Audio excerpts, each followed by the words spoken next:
Another early morning on the trail. This time I'm back out with the Boundary, but the Boundary in a new configuration. Behold the Schwinn Boundary. Per request, I made a modification because Schwinn Boundary, if you haven't followed this is the 2020 Schwinn Boundary, which is a 29er bike with a 19-inch frame. But because it's a 29er and it has a 19-inch frame, it kind of sits up high. And that has the potential to alienate shorter riders, or riders that, well, I'm 5'10", and this is right at my peak comfort level. Well, I found a remedy for that. I covered that in a previous video. I put 27.5-inch wheels, both front and rear, on this Boundary, and it lowered it just enough to be comfortable for shorter riders, and pleasantly didn't have any height issues by going with the 1.5-inch shorter wheels. Well, I had calls to make it a Mullet Bike. Leave that 27.5 on the rear, but convert the front back to 29er, hence the Mullet name. High in the front, low in the back. And this is the result, and this is actually my second day out on the trail with this.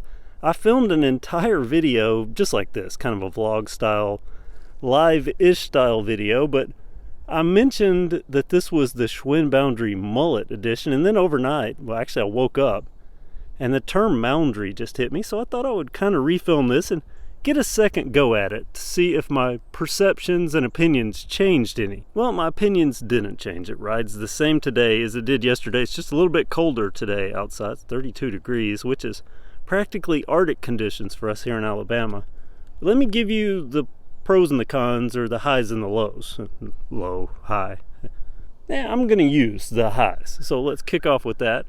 29er wheels, even one just on the front, brings back that 29er feel, which is kind of a high and a low, and get to that in a second. But I feel like I can climb over more, like it will roll over anything, which is interesting because just one wheel has changed in size, but it totally brought back a 29er experience.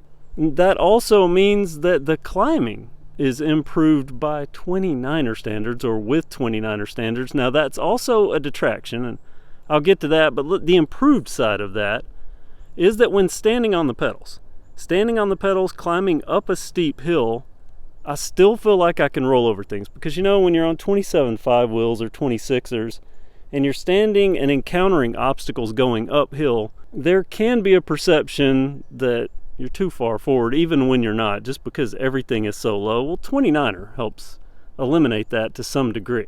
The other big plus that I noticed right out of the gate, this look. I mean, this just looks cool for some reason. This smaller wheel in the back, taller in the front.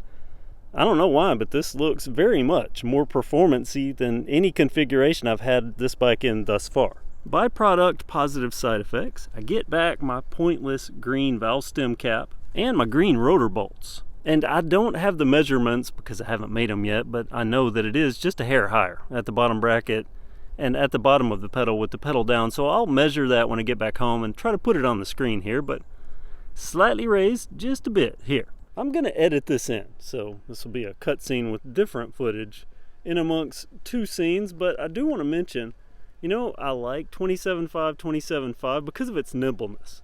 Feel like it's far more nimble, but I will say, with this big wheel up front and the small wheel in the back, when riding down a hill, especially down a hill with some curves, it does have some positive traits. And that is a major positive to this Mullet setup, but not quite enough to take away from the one thing that really draws me back from it, that I'll be getting to in a minute.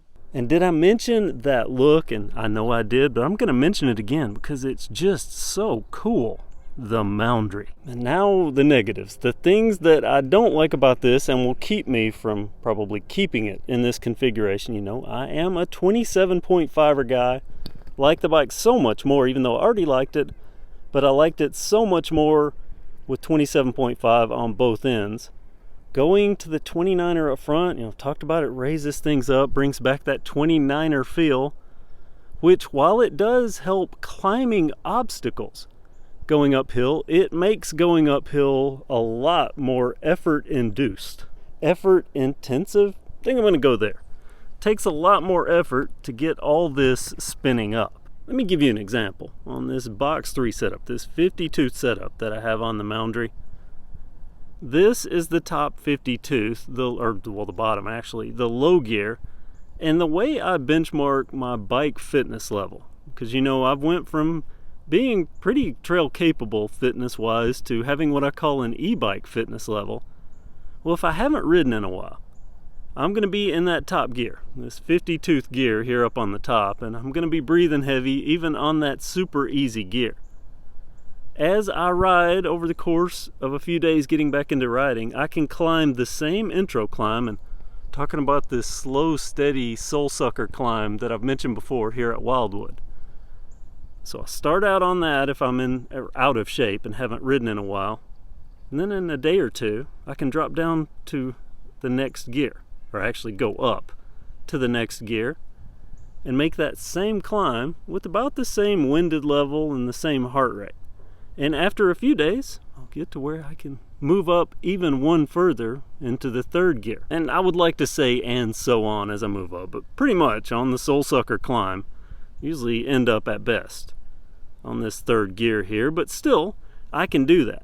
And I can do that today on any bike, including this bike with 27.5 wheels, but I put that 29er wheel up front and I'm in the second gear here. So a big difference. I have to drop down one gear, make it easier. And that's a big deal to me, the average bike rider. Because remember, I'm probably more like you or the average person than I am some super bike person, because I don't live on some fitness craze plane. You won't see me riding around much on a road bike in spandex, trying to get my cardio up and keep it there. I just try to have fun when I'm riding, and I think that's what most people do.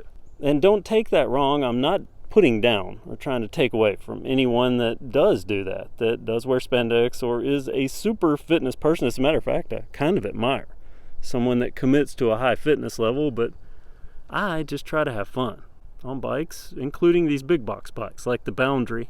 Getting back to the takeaways, there's really only one other one as far as I see it, and that's with this 29er wheel. You know, that's more rolling mass, and there was a little bit of a debate. Someone commented in my last video where I'd converted this to 27.5. I talked about it was easier to get these spinning up. I stand by that. It is easier to get a smaller wheel spinning up, and that makes it easier to pedal. And the rolling mass, it is higher. On bigger wheels, there is extra weight, and that's just more to push up a hill or get spinning.